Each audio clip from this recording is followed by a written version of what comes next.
बच्चों के साथ रहती थी। लाडो बहुत मेहनती और दयालु चिड़िया थी। दिन होते ही अनाज की खोज में जाना और शाम होते ही वापस आकर अपने भूखे बच्चों को खिलाना, यही लाडो का काम था। उसके पड़ोस में ही बुलबुल चिड़िया रहती थी। उसके भी दो बच्चे थे। उसका कलर मिट्टी का था। उस वजह से उसे गर्मी के मौसम से बड़ी राहत मिलती थी। चलो बच्चों, अब नहाने का समय हो चुका है। चलो चलो नहाने। नहीं मम्मी, हमें नहीं नहाना। हम घर से बाहर कहीं भी नहीं जाते, फिर भी आप हमें रोज रोज नहलाती हो। अरे बच्चों, तुम दिन भर खेलते रहते हो, इस वजह से तुम गंदे हो जाते हो। अगर रोज नहीं नहाओगे तो तुम्हारे पंखों से बदबू आने लगेगी। बुलबुल के बच्चों को नहाना पसंद नहीं था, फिर भी बुलबुल उनको जबरदस्ती से नहलाती थी। बुलबुल ने अपने बच्चों को नहलाया और उनको घर के ऊपर सूखने के लिए बाहर खड़ा कर दिया। चलो, अब मेरे काम का समय शुरू हो जाएगा। जंगल के पंछी एक एक करके मेरे स्विमिंग पूल में नहाने आएंगे। बुलबुल बहन, क्या मैं मेरे बच्चों को नहलाऊं? हाँ हाँ, क्यों नहीं, पर तुम्हें पता है ना, एक बच्चे को एक बेरी। हाँ हाँ, मुझे मालूम है। ये लो 2 बेरियां। रानू भी अपने बच्चों को नहलाने लगी। एक एक करके जंगल के सारे पक्षियों ने अपने अपने बच्चों को नहलाया। लाडो भी अपने बच्चों को नहलाना चाहती थी। वो बुलबुल के पास चली आती है। बोलो लाडो, क्या काम है? बुलबुल बहन, मुझे भी मेरे बच्चों को नहलाना है। हाँ हाँ, क्यों नहीं, लाओ फिर 2 बेरियां। अभी तो मेरे पास बेरियां नहीं है बहन। जब मैं पहाड़ी इलाकों में जाऊंगी तो बेरियां लेकर आऊंगी और तुम्हें दे दूंगी। नहीं नहीं, ऐसा नहीं चलेगा। बेरियां नहीं तो स्विमिंग पूल में एंट्री भी नहीं। ठीक है बच्चों, चलो।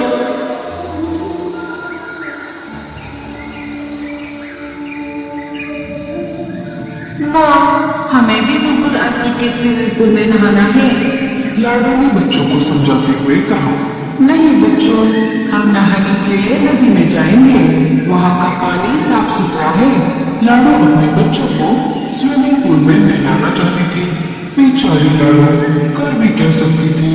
बेरियों का पेड़ ऊंचे पहाड़ी पर था और लाडो अपने बच्चों को अकेला घर पर छोड़कर उतनी दूर नहीं जाना चाहती थी।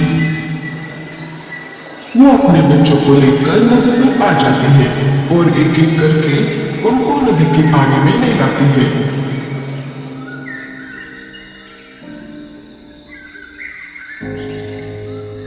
अरे लाडो, ऐसे उदास क्यों बैठे हो? क्या कुछ परेशानी है? अरे नहीं कालू भैया, ऐसी कोई बात नहीं है। सोनू को बुलबुल चिड़िया के स्विमिंग पूल में नहाने की बहुत इच्छा है, लेकिन वो नहाने के बदले बेरियों की मांग कर रही है और अभी तो मेरे पास बेरिया नहीं है। बेरिया लाने के लिए मुझे ऊंचे पहाड़ी पर जाना होगा, पर मैं मेरे बच्चों को घर पर अकेला छोड़कर उतनी दूर नहीं जा सकती। बस इतनी सी बात। मैं हूं ना, मैं पहाड़ी इलाकों में जाकर बेरिया ले आऊंगा। बड़े आए जाने वाले। क्यों जी, आपके पास कोई दूसरा काम नहीं है क्या?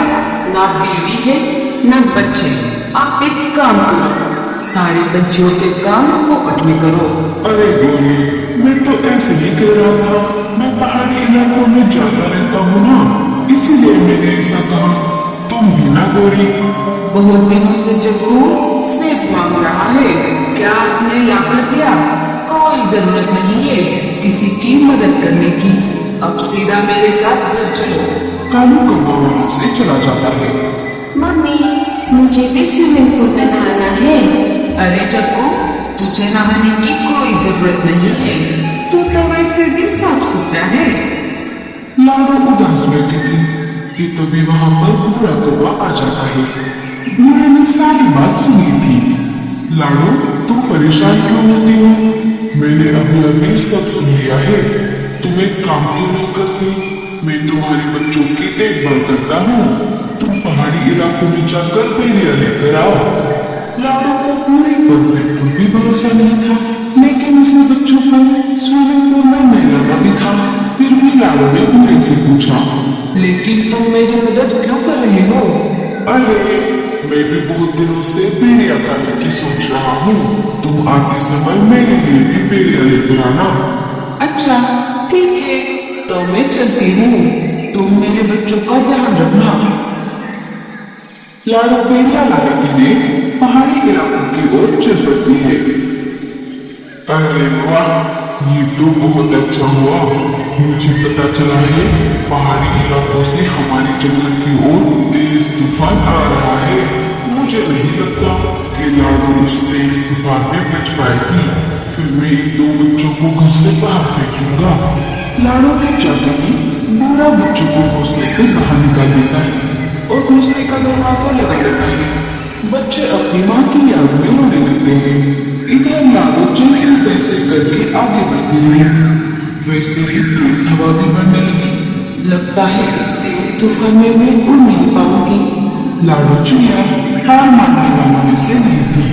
बड़ी कठिनाइयों का सामना करते हुए वो आगे बढ़ती रही। तभी उसके सामने से मीनू मौसी उड़ते हुए आ जाती है। अरे लाडो, ये क्या कर रहे हो? चलो वापस। बारिश के साथ साथ बहुत बड़ा तूफान भी आने वाला है। अच्छा ठीक है मौसी। वो दोनों वापस जंगल में आ जाती है। लाडो, बहुत तेज बारिश शुरू हो गई है। तुम एक काम करो, बारिश रुकने तक मेरे घर में रुक जाओ। बारिश थमते ही चले जाना। दोनों मीनू मौसी के घोंसले के अंदर चली जाती है। बारिश अपने जोरों पर थी। मेरे बच्चे ठीक तो होंगे ना? इधर बेचारे बच्चे तेज बारिश में भीग रहे थे। वो दोनों एक पेड़ की डाली पर बैठ जाते हैं जहाँ पर कम बारिश का पानी आ रहा था। तभी उनको उस पेड़ के तने से आवाज आती है, बच्चों इधर आओ। बच्चे अंदर चले जाते हैं। इधर पूरा कौवा मजे में घोड़े बेचकर सो रहा था। तभी एक तेज हवा का झोंका आ जाता है और पूरे कौवे का घोंसला पानी में गिर जाता है।